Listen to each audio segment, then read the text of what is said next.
বিশ্ব সাহিত্য থেকে বাছাই করা বইপ্রেমী ও গল্প শ্রোতাদের জন্য ভিন্ন স্বাদের এক গল্পগুচ্ছ নিয়ে আমরা আপনাদের সামনে উপস্থাপন করছি প্রতিশব্দ চ্যানেলে।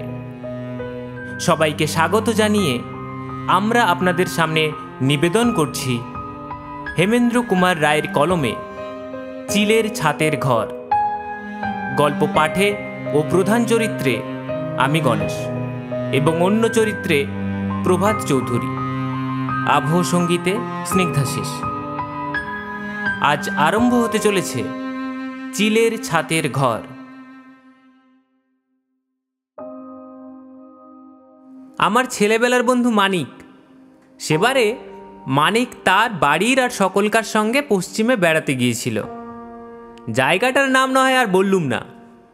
কিছুদিন পরে মানিকের কাছ থেকে এই চিঠি পেলুম।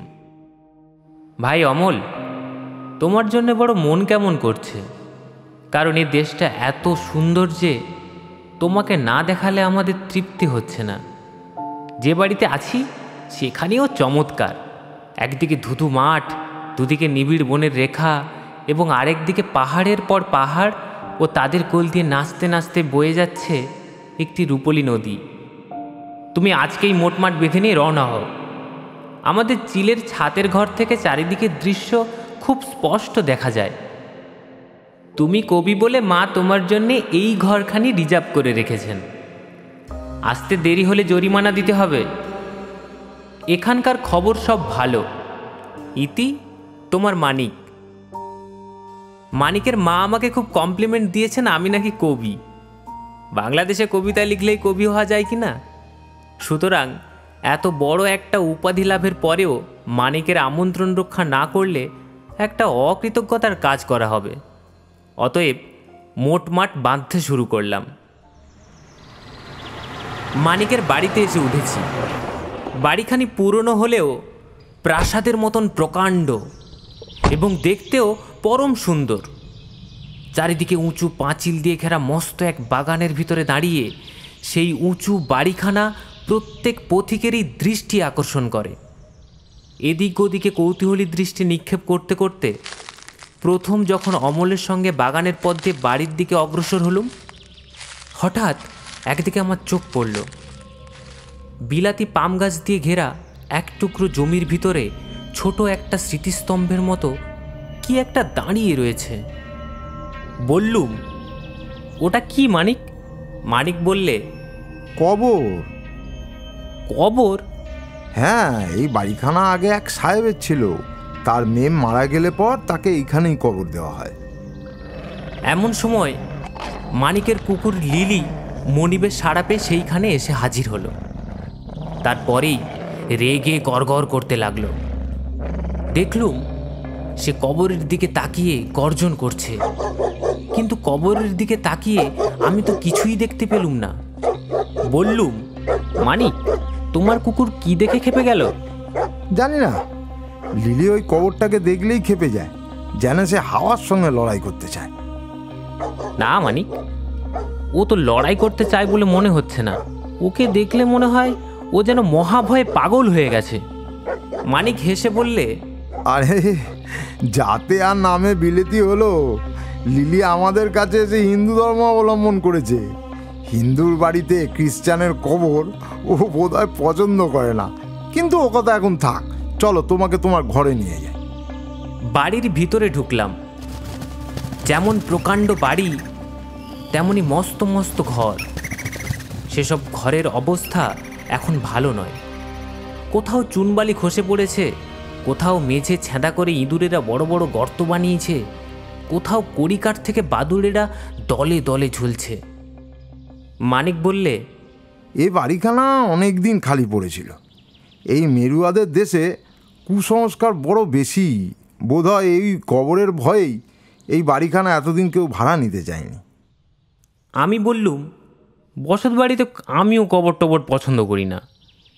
জীবন আর মৃত্যুর কথা একসঙ্গে মনে পড়লে বেঁচে সুখ পাওয়া যায় না। আমরা কিন্তু আজ 3 সপ্তাহ ধরে এখানে খুব সুখে বাস করছি। ও কবর ফুঁড়ে উঠে কোনোদিন কোনো মেমপেদনি আমাদের সঙ্গে গল্প করতে আসে। নাও, এখন উপরে উঠে তোমার ঘর দেখবে, চলো। চওড়া এক কাঠের সিঁড়ি বেয়ে ওপরে উঠতে লাগলুম। একসময় এই সিঁড়ি যে দেখতে খুব চমৎকার ছিল, এখনও তা বেশ বোঝা যায়। কিন্তু আজ এ সিঁড়ি এমন জীর্ণ হয়ে গেছে যে আমাদের পায়ের চাপে যন্ত্রণায় যেন আর্তনাদ করতে লাগল। চিলের ছাতের ঘর বলতে আমরা যা বুঝি, এখানে সেরকম নয়। এ ঘরখানা নতুন ধরনের। এ শ্রেণীর ঘর প্রায়ই খুব ছোট হয়, কিন্তু এ ঘরখানা বেশ বড় সড়ো। এর একদিকে কাঠের সিঁড়ি ওপরে এসে উঠেছে এবং তারপরেই ঘরখানা শুরু হয়েছে। 3 দিকে সারি সারি 12টা লম্বা চওড়া জানলা ও ঘরের ম্যাটিং মোড়া মেঝের ওপরে কতকগুলো পুরনো sofa, couch, chair, dressing table, washing stand ও একখানি মস্ত বড় লোহার খাট। সিঁড়ি ছেড়ে ঘরের মেঝেতে পা দিয়েই কেন জানি না আমার মনে হলো এ জায়গাটা যেন খালি নয়। এখানে যেন কি একটা অদৃশ্য ও বীভৎস রহস্য একান্তে অনেক দিন ধরে গোপনে বাস করছে। সঙ্গে সঙ্গে কেমন একটা অজানা আতঙ্কে আমার সারা মন আচ্ছন্ন হয়ে গেল, যেন এখানে একটুও হাওয়া নেই। আমার দম বন্ধ হয়ে আসতে লাগলো। তাড়াতাড়ি বললুম, মানিক, ঘরের জানলা দরজাগুলো বন্ধ করে রেখেছো কেন? খুলে দাও, খুলে দাও। মানিক আমার কথা মতো কাজ করলে। বাইরে থেকে খোলা আলো আর হাওয়া ঘরের ভেতরে ছুটে এলো শিশুর মতো সকৌতুকে। সঙ্গে সঙ্গে আমার মনের সকল গ্লানি কেটে গেল। একটা জানালার সামনে গিয়ে দাঁড়াতেই চোখের ওপর ভেসে উঠল অপূর্ব চিত্রপট। প্রথমেই দেখলুম পাহাড়ের পর পাহাড়ের শিখর ক্রমেই উঁচু হয়ে আলো মাখা নীলা আকাশের দিকে উঠে গেছে, যেন ভগবানের পূজার থালার মধ্যে নৈবেদ্যের সার সাজানো রয়েছে। তাদের সামনে দিয়ে বয়ে যাচ্ছে এক গান পাগলিনী নৃত্যশীলা নদী। সেই কালো পাহাড়মালার তলায় রৌদ্রদীপ্ত নদীটিকে দেখে মনে হচ্ছে অচপল কাজল মেঘের তলায় চঞ্চল বিদ্যুতের একটি চকচকে রেখা। তারপরেই আবিষ্কার করলুম আমার জন্য নির্দিষ্ট এই ঘরের তলাতেই রয়েছে সেই কবরটা। মনটা আবার খুঁতখুত করতে লাগলো। ফিরে বললুম, দেখ মানিক, এমন সুন্দর জায়গায় যে সাহেবটি বাড়ি তৈরি করেছেন, নিশ্চয়ই তিনি কবি ছিলেন। কিন্তু কবির চোখ পেয়েও এমন মনোরম স্থানে তিনি নিজের স্ত্রীর দেহকে গোড় দিলেন কেন, সেটা কিছুতেই আমার মাথায় ঢুকছে না। এখানকার লোকেদের মুখে এক গাঁজাখুরি গল্প শুনেছি। মারা গেলে পর মেমের দেহকে নাকি প্রথমেই গোরস্থানে নিয়ে গিয়ে গড়তে হয়, কিন্তু তারপর দিনই দেখা যায় মরাশুদ্ধ কফিনটা কবরের পাশে মাটির উপর পড়ে রয়েছে। কফিনটাকে আবার গর্তে পুড়ে মাটি চেপা দেওয়া হলো, কিন্তু পরদিন সকালে আবার সেই দৃশ্য। উপরে উপরে 3 বার এই দৃশ্যে অভিনয় হওয়ার পর গোরস্থানের পাদ্রী বললেন, এই পাপীর দেহ গোরস্থানে ধারণ করতে রাজি নয়, একে অন্য কোথাও নিয়ে যাওয়া হোক। তখন সকলে বাধ্য হয়েই দেহটাকে এই বাড়ির ভেতরে এনে গড় দিল। সেই থেকে পাপী কবর থেকে আর পালাবার চেষ্টা করেনি। পাদ্রী সাহেব মেমের দেহকে পাপীর দেহ বললেন কেন? মেমটা নাকি আত্মহত্যা করেছিল, কিন্তু আজগুবি গল্প, আমি বিশ্বাস করি না। এসব হচ্ছে বানানো কথা। ঘরের চারিধারে চোখ বুলিয়ে আমি জিজ্ঞাসা করলুম, এ ঘরের পুরনো আসবাবগুলো কোত্থেকে এলো? আসবাবগুলো হচ্ছে সেই সাহেবের। তার মেম এই ঘরেই বাস করত। স্ত্রীর মৃত্যুর পর তিনি আসবাবগুলো যেমন ছিল তেমনিভাবেই রেখে দিয়েছেন। আমাদেরও মানা করে দেওয়া হয়েছে আমরা যেন এ ঘর থেকে কোনো জিনিস না সরিয়ে রাখি। হঠাৎ খাটের ঠিক মাথার উপরেই দেওয়ালে টাঙানো একখানা প্রকাণ্ড অয়েল পেন্টিংয়ের দিকে আমার দৃষ্টি আকৃষ্ট হলো।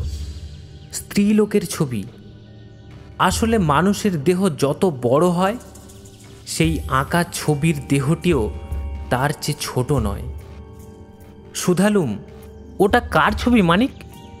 মানিক বললে, সেই মেমের। কাছে গিয়ে দেখো না, মেমটি দেখতে ঠিক ডানা কাটা পরীর মতো ছিল না? পায়ে পায়ে ছবির কাছে এগিয়ে গেলুম।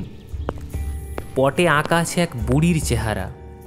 তার বয়স 65-র কম হবে না। লিকলিকে দেহ, বাখারির মতন সরু বাহু, সাদা সনের মতন চুলগুলো কাঁধের ওপর এসে পড়েছে। ঠোঁটের কোণে অত্যন্ত কুৎসিত হাসি। নাকটা টিয়া পাখির মতন বাঁকানো, আর তার কোটরে ঢাকা কুতকুতে চোখ দুটো, ওহ, সেই চোখ দুটোর ভেতর থেকে যে ক্রূর দৃষ্টি বেরিয়ে আসছে, আমি কিছুতেই তা বর্ণনা করতে পারবো না। আমার মনে হলো গোখ্র সাপের চেয়েও ভয়ানক সেই চোখ দুটো যেন এখনো জ্যান্ত হয়ে আছে। ছবিতে আঁকা মূর্তি ও তার চোখ যে এত বেশি স্বাভাবিক ও জীবন্ত হয়, এটা কখনো কল্পনা করতে পারিনি। বিলিতি কেতাবে আঁকা ডাইনি মূর্তি যেন রক্ত মাংসের দেহ নিয়ে আমার সম্মুখে এসে দাঁড়িয়েছে। কি অমল, এই মেম সাহেবটিকে তোমার পছন্দ হলো? ঘৃণায় মুখ ফিরিয়ে আমি বললুম, পছন্দ? যাকে দেখে এই ছবিখানা আঁকা হয়েছে সেই মানুষটির প্রকৃতি নিশ্চয়ই খুব জঘন্য ছিল। তোমার এই মেমের ছবি যদি ঘর থেকে সরিয়ে না রাখো, তাহলে রাত্রে আমি দুঃস্বপ্ন দেখব। কিন্তু ঘর থেকে যে কিছু সরাতে মানা আছে। তাহলে আমাকে অন্য ঘরে দাও। আচ্ছা, এসো আমরা দুজনে মিলে ছবিখানাকে নামিয়ে ঘরের বাইরে রেখে দিই। তারপর বাড়ি ছাড়বার সময় ছবিখানাকে আবার দেয়ালে টাঙিয়ে রেখে গেলেই চলবে। খাটের ওপরে উঠে দুজনে মিলে সেই প্রকাণ্ড ছবিখানাকে নামাবার চেষ্টা করলুম, কিন্তু সে কি বিষম ভারী ছবি। ওজনে যেন একজন মানুষের দেহের মতোই ভারী। মানিক আশ্চর্য হয়ে বললে, উফ, ছবি কখনো এত ভারী হয়? অবশেষে কষ্টে সৃষ্টে ছবিখানাকে নামিয়ে ঘরের বাইরে ছাদের ওপরে নিয়ে গিয়ে রেখে এলুম। মানিক হঠাৎ হাঁপাতে হাঁপাতে চমকে উঠে বললে, ওকে অমল, তুমি হাত কাটলে কেমন করে? তোমার হাতে অত রক্ত কেন? তাড়াতাড়ি হাত তুলে দেখি, সত্যি তো, আমার দুখানা হাতই যে রক্তে রাঙা হয়ে উঠেছে। তারপরেই মানিকের দুই হাতের দিকে তাকিয়ে আমিও বলে উঠলুম, মানিক, মানিক, তোমার হাতেও যে রক্ত। মানিক নিজের হাতের দিকে হতভম্বের মতো তাকিয়ে বললে, তাই তো, কখন যে হাত কেটেছে আমি তো কিছুই টের পাইনি। দুজনে তখনই ছুটে গিয়ে হাত ধুয়ে ফেললুম। তারপর আপন আপন হাতের দিকে তাকিয়ে আমরা একেবারে অবাক হয়ে গেলুম। আমাদের কারুর হাতেই কোথাও এতটুকু আঁচড়ের দাগ পর্যন্ত নেই। তবে কিসের রক্ত? এ কি রহস্য? সে রাত্রে চাঁদের আলো এসে বাইরে অন্ধকারের সমস্ত ময়লা ধুয়ে দিয়েছিল এবং দূরের নদী পাহাড় বনকে দেখাচ্ছিল ঠিক পরিস্থানের স্বপ্নময় দৃশ্যের মতো। সেদিকে মোহিত চোখে তাকিয়ে তাকিয়ে কখন যে ঘুমিয়ে পড়লুম কিছুই বুঝতে পারলুম না। আচম্বিতে আমার ঘুম ভেঙে গেল। কি জন্যে ঘুম ভাঙল সেটা বুঝতে পারলুম না বটে, কিন্তু এটা বেশ অনুভব করলুম। ঘরের ভিতরে নিশ্চয়ই কোনো একটা অস্বাভাবিক কিছু হয়েছে। ধর্মড়ি বিছানার ওপর উঠে বসে চেয়ে দেখি কালো মেঘের চাদরে চাঁদের মুখ ঢাকা পড়ে গেছে। ঘরে ঘুটঘুটে অন্ধকার, সঙ্গে সঙ্গে কেমন একটা বিশ্রী দুর্গন্ধ আমার নাকে এলো। মেডিকেল কলেজের যে ঘরে পচা মরা কাটা হয়, একবার সেই ঘরে ঢুকে আমি ঠিক এই রকম দুর্গন্ধই পেয়েছিলুম। হঠাৎ আমার মাথার উপর কে ফোঁস করে নিঃশ্বাস ফেললে আমার স্তম্ভিত বুকটা ঢিপ ঢিপ করতে লাগলো। ভাবলুম মনের ভুল, হয়তো জানলা দিয়ে হাওয়ার দমক এসে আমার চুলে লেগেছে। একটু সরে বসে বিছানা হাতড়ে দেশলাইয়ের বাক্সটা পেলুম। একটা কাঠি জেলে তুলে ধরে তাড়াতাড়ি ঘরের চারিদিকটা একবার দেখে নিলুম। দেশলাইয়ের কাঠি নিভে গেল, কিন্তু যা দেখেছি সেইটুকুই যথেষ্ট। মানিক আর আমি দুজনে মিলে যে ভারী ছবিখানাকে ধস্তাধস্তি করে নামিয়ে বাইরে রেখে এসেছিলুম, সেই ছবিখানা ঘরের দেওয়ালে যেখানে ছিল আবার ঠিক সেইখানেই টাঙানো রয়েছে। আড়ষ্ট হয়ে দাঁড়িয়ে দাঁড়িয়ে ভাবছি কি করব। হঠাৎ আমার কাঁধের উপর কে যেন একখানা হাত রাখলে, বরফের মতো ঠান্ডা কনকনে একখানা হাত। ভয়ে পাগলের মতো হয়ে গিয়ে আমি সামনের দিকে সজোরে এক ঘুষি ছুড়লুম এবং পর মুহূর্তেই কে যেন সশব্দে দড়াম করে মেঝের উপরে পড়ে গেল। আমিও আর অপেক্ষা করলুম না, তীরের মতো ছুটে ছাতের ঘরের সিঁড়িতে নিচের দিকে নামতে লাগলুম। সিঁড়ির ঠিক তলাতেই একটা লণ্ঠন হাতে করে উদ্বিগ্ন মুখে দাঁড়িয়েছিল মানি। আমাকে দেখেই শুধল, ব্যাপার কি? তোমার ঘরেও কিসের শব্দ হলো? তো তোমাদের সেই ডাইনির ছবি আবার ঘরে ফিরে এসেছে। ধ্যাৎ, যত বাজে কথা। ছবির কি পা আছে? দাঁড়াও দেখে আসি।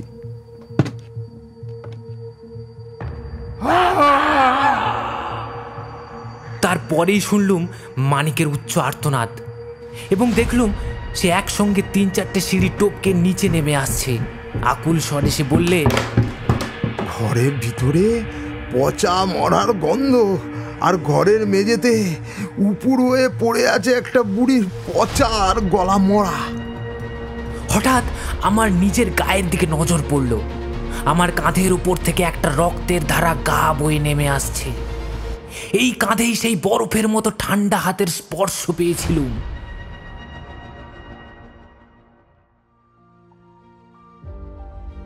এতক্ষণ আপনারা শুনছিলেন হেমেন্দ্র কুমার রায়ের কলমে চিলের ছাতের ঘর। আশা করি গল্পটি আপনাদের ভালো লেগেছে। আমাদের পরবর্তী গল্পের জন্য প্রতি শব্দের সঙ্গে থাকুন।